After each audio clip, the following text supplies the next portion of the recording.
These are my damask rose petals from my Isfahan roses. So as you can see, I've got a full gallon bucket and also probably about half as much again.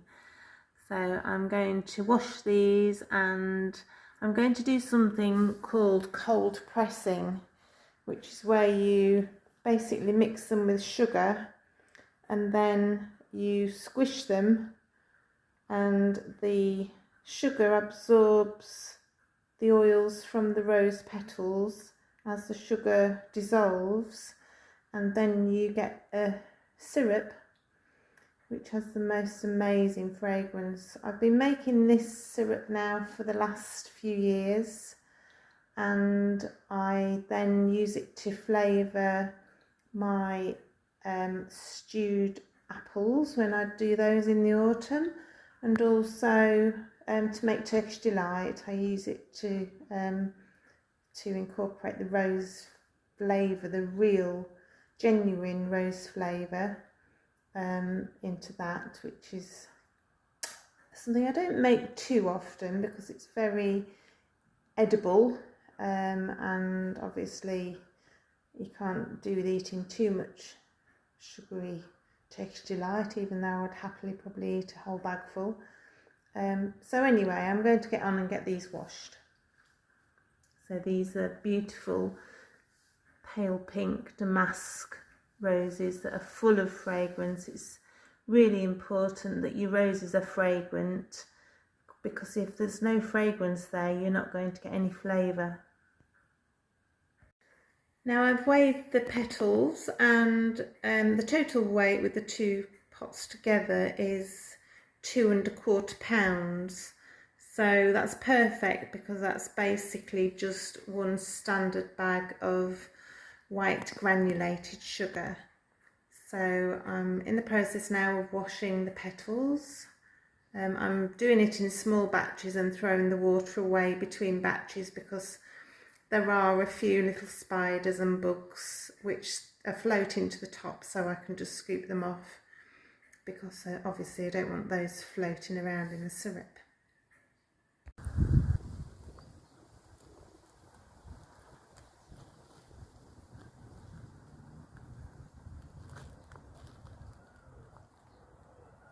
To sit them here for a little while, I went out and picked them really early, which is what you need to do before the heat of the day starts to build up, and then it evaporates the perfume, the scent, or the flavour of the roses.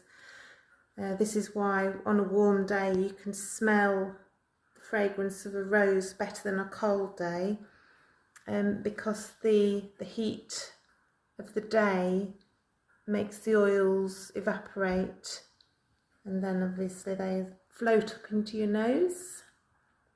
Right, so as I say, I was out very early this morning picking these rose petals, and obviously because they're not sprayed, there will be little bugs. I've found a few bugs in them already. In fact, there's one actually there, look, on that little petal, if you can see that little bug.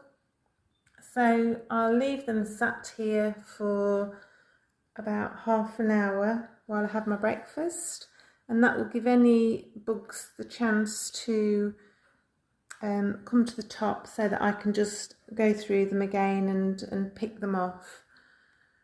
To be honest, I would rather have a few bugs in my finished syrup than have the residue of pesticides and insecticides and cancer-causing chemicals. At least I know that these rose petals are all totally pure. I can't class them as organic because I haven't got any sort of certification, but apart from Uncle Tom's Rose Tonic early on in the year, which is just a foliar feed, and then it's rained a few times afterwards. There's nothing at all that I've put onto these rose petals, so I know that it's a product that's as pure as you can get, and something that you can't buy. You can't just go down to your local supermarket and buy pure rose syrup. Not the sort that I'll be making here. Okay, so I'll be back with you soon.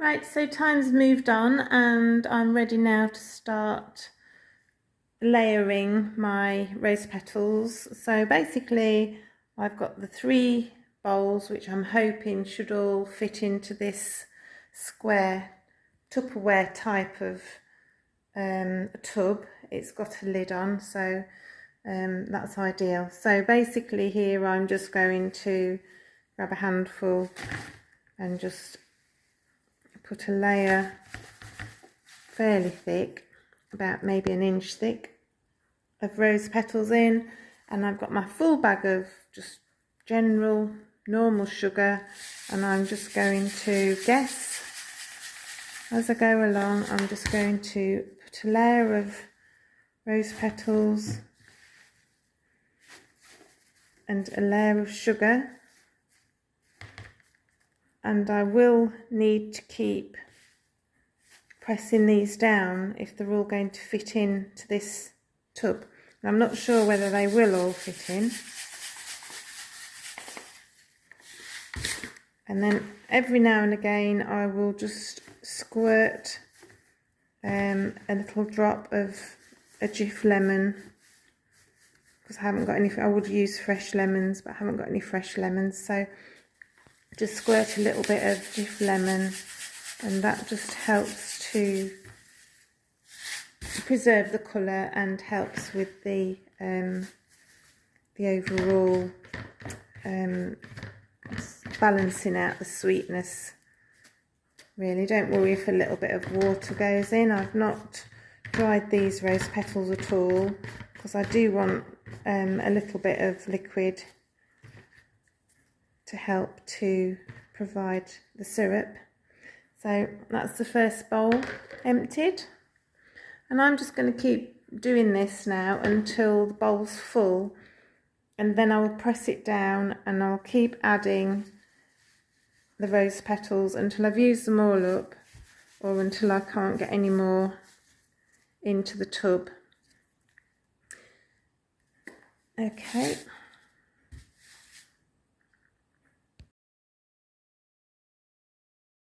So I've layered all of the rose petals now into the tub, and they fit perfectly. I've made this recipe lots of times, so I know that the quantities that I picked today will just about fit in this tub quite well, and I didn't have to press them down at all. As I work through the sugar, the bag's now empty. I've put it all in.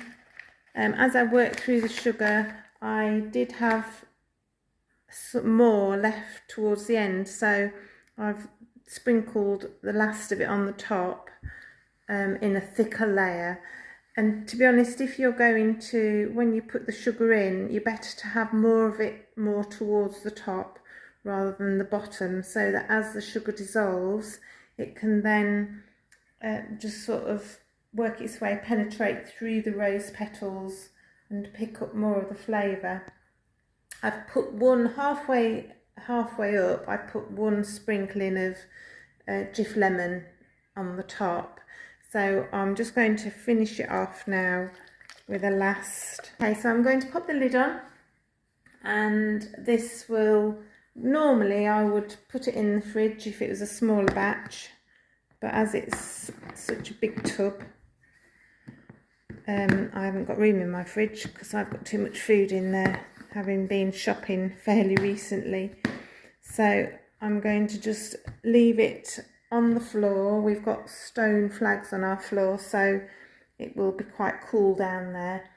And later on today I will come in and I'll give it a good squishing, because this is cold pressed rose syrup, so you need to actually get in there and mangle up the rose petals to get all of the flavour into the syrup, and I'll show you in a little while how to do that.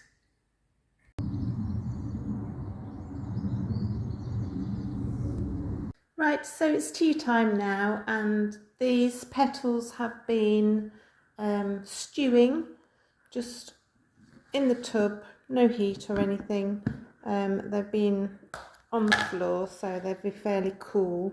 So now what I'm going to do, I've put a glove on, and I'm just going to squidge them as part of the process of pressing them. As you can see, there's quite a lot of liquid now has started to appear, and this is basically a sugar syrup, and I'm really going to give them a good squeeze and turn them all over in the syrup so that they're all incorporated into the liquid, because this way the oils can be released. Now at this stage there is the most amazing, it's a shame honestly this isn't smelly vision, because there is the most amazing, extremely strong rose fragrance coming from this batch of soaking rose petals. So I'm just taking them all, and a good job I've got good strong hands. I'm just giving them a good squidge.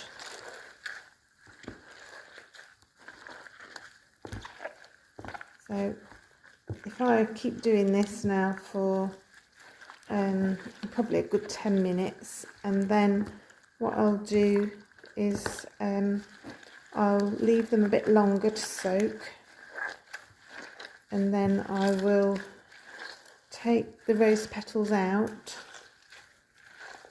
leaving just the syrup, and then that will be the process done.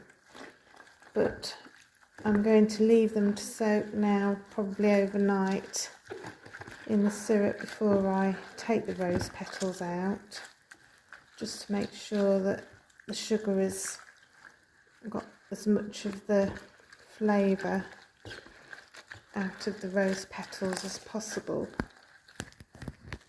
Right. Okay, so I'll be back to you soon. I just have to turn my phone off without dropping it in the roses.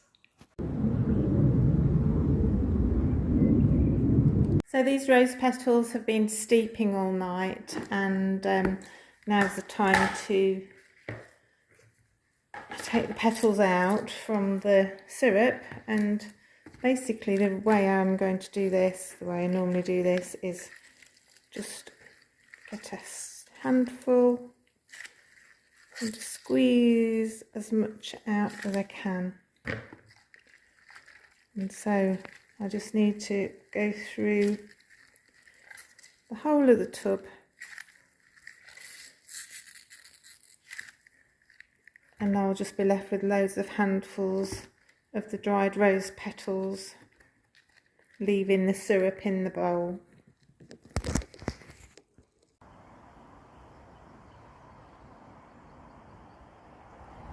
Okay, so I've basically squeezed all of the syrup out of these rose petals, and then this is what I'm left with. So I'm going to strain this now. Quite a lot in here. Into the bowl.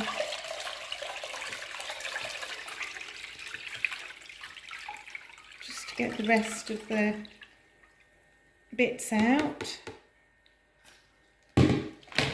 Okay, Okay, and so basically what I'm left with is just pure rose juice. So remember that this is just the rose petals and sugar, no water was added at all. So all of this is what's come from the actual rose petals.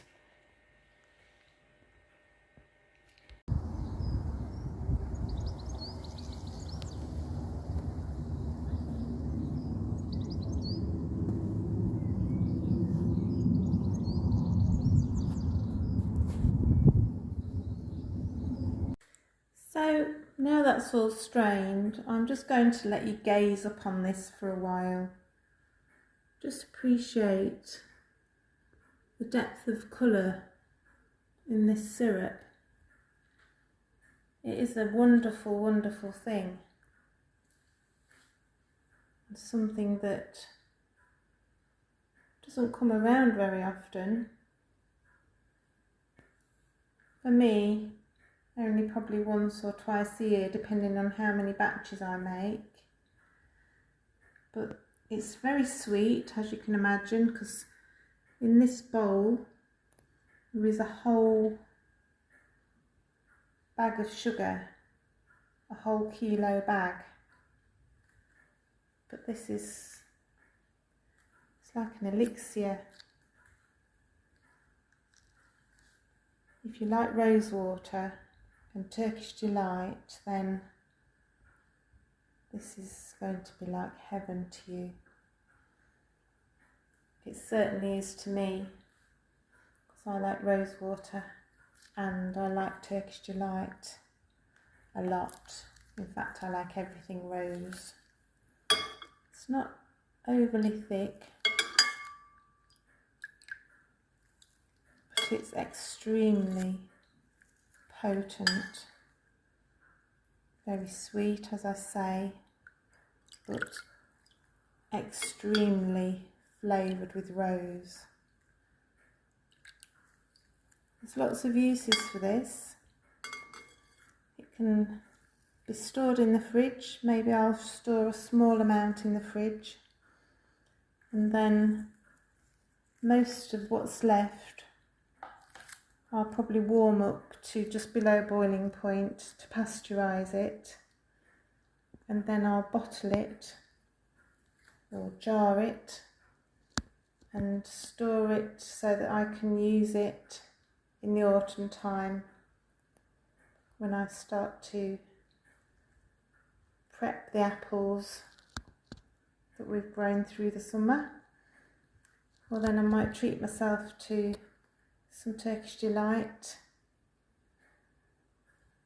because this is the essence of Turkish delight. If you make some of this and you haven't got damask roses, then it shouldn't be a problem.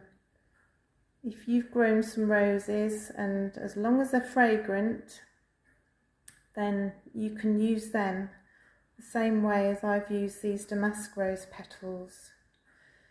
A good rose to use from our modern roses would be Gertrude Jekyll, or let me think of some other ones, Boscobel, or the anniversary rose. It's probably best to choose a rose that's either pink or darker rather than the yellow or white roses, and then you'll get a nice rose colour rather than just getting a washing up water coloured syrup, which wouldn't be very nice to look at. And then just try experimenting with flavours for different things. If you make a sponge cake, you could make the icing with some of this instead of using water. It would result in quite a sweet icing. Or if you had baked apples, as long as you don't put any sugar in, you could put some syrup on top and flavour them that way. There's loads of ways that you can use this syrup. You could put it on I don't know, rice pudding or porridge, anything that needs sweetening up, this would be an ideal thing for it, really. Okay. So you may be wondering then what will happen with the rose petals, which are now fairly dry. They can be broken up into bits. Now, if ever you've tried eating a rose petal that's been soaked, I'll tell you now, it has a very strange texture, and to me, you can chew them. They're just like eating a piece of meat, a piece of cooked meat, the texture. I mean, I'm a vegetarian, so I don't do that anymore. But what I shall do with these rose petals, as I don't want to waste them, is I'll chop them up very finely, and then I will freeze them in batches, and then when I make my jams or stewed apples, then I will add some of this into it, and again the rose flavouring will be transferred into whatever it is I'm making. I've got quite a few raspberries in the garden at the moment, so I may make some raspberry jam. I'll make it without the seeds, seedless, and then I'll chop some of this very finely and mix it in with it as well, and that will make a wonderful rose and raspberry jam.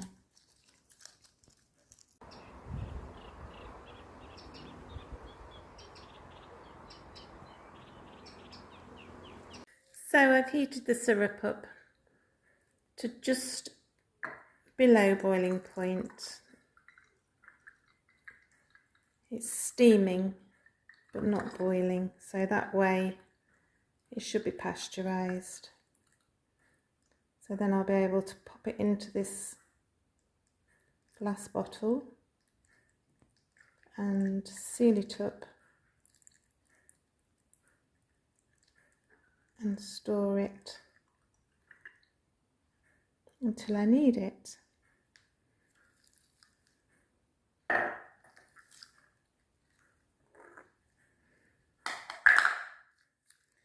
So the colour is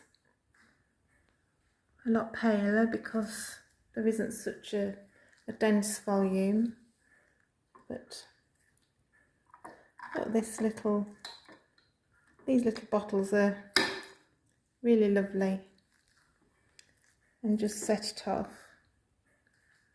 So there we are, homemade, almost organic rose syrup from my own roses, and you can make them just as easily.